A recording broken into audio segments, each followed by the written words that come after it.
भाद्रपद मास के शुक्ल पक्ष की तृतीया तिथि को मनाया जाने वाला अखंड सौभाग्य की कामना का व्रत हरतालिका तीज की कथा कुछ इस प्रकार से है। कथा अनुसार माँ पार्वती ने अपने पूर्व जन्म में भगवान शंकर को पति रूप में प्राप्त करने के लिए पर्वतराज हिमालय पर गंगा के तट पर अपनी बाल्यावस्था में अधोमुखी होकर घोर तप किया।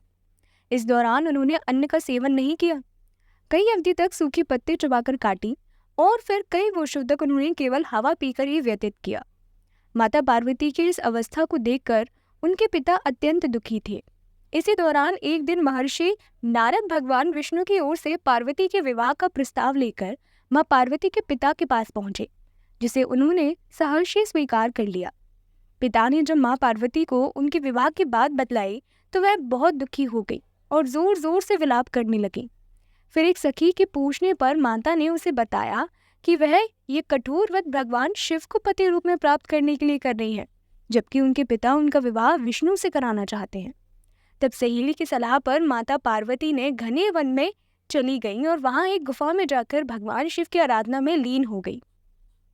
भाद्रपद तृतीया शुक्ल के हस्त नक्षत्र को माता पार्वती ने रेत से शिवलिंग का निर्माण किया और भोलेनाथ की स्तुति में लीन होकर रात्रि जागरण किया।